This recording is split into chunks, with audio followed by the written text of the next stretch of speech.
A taste of France, presenting the crème millefeuille.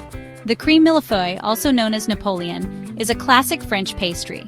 This delightful dessert boasts layers of flaky puff pastry and a smooth, creamy filling. Its name, meaning 1,000 leaves in French, perfectly describes its beautiful layered presentation. The origins of the millefeuille are a bit unclear. Some food historians trace it back to the 17th century. Regardless of its exact beginnings, the millefeuille has graced tables for centuries, becoming a beloved treat worldwide. Its combination of textures and flavors makes it a true celebration of the art of pastry. Let's gather our ingredients and embark on a culinary journey to create this French masterpiece. Before we begin our pastry adventure, let's make sure we have all the necessary ingredients on hand. We'll start with the puff pastry, the foundation of our millefeuille. 1 400-gram package of puff pastry, thawed, 1/4 cup of granulated sugar for sprinkling. Now, for the rich and velvety vanilla cream filling, 2 cups of heavy cream, 1/4 cup of granulated sugar, 1 teaspoon of vanilla extract. Finally, a touch of sweetness for the finishing touch, powdered sugar for dusting. With our ingredients prepped, we're ready to move on to the exciting part, creating our very own crème millefeuille. Creating your masterpiece, a step-by-step guide.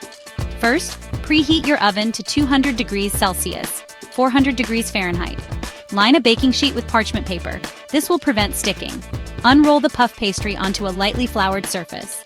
Using a rolling pin, gently roll it out into a larger rectangle. Be careful not to roll it out too thin.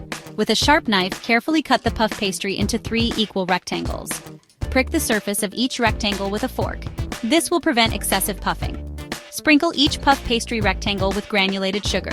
This will create a beautiful caramelized top. Bake for 15 to 20 minutes, or until golden brown and crispy. While the puff pastry is baking, prepare the cream filling. In a large bowl, whip the heavy cream with the granulated sugar and vanilla extract until stiff peaks form. Once the puff pastry is baked and cooled, it's time to assemble. Place 1 rectangle of puff pastry on your serving plate. Top it with a generous layer of whipped cream. Repeat with the remaining puff pastry and cream, ending with a layer of puff pastry on top. Dust the top generously with powdered sugar. Your crème millefeuille is ready to chill and enjoy. For extra crispy puff pastry layers, bake them a day in advance. To avoid a soggy millefeuille, assemble it right before serving. Feel free to get creative with the filling. Try chocolate, coffee, or even fruit-flavored creams. This dessert is best enjoyed fresh, as the puff pastry will soften over time. The crème millefeuille is a wonderful dessert for any occasion, but its elegant simplicity makes it especially fitting for New Year's celebrations. The crispy layers, symbolizing the closing chapters of the year, give way to the smooth, sweet cream, a promise of a fresh start. As you savor each bite, remember the artistry and tradition behind this classic French pastry. Happy New Year!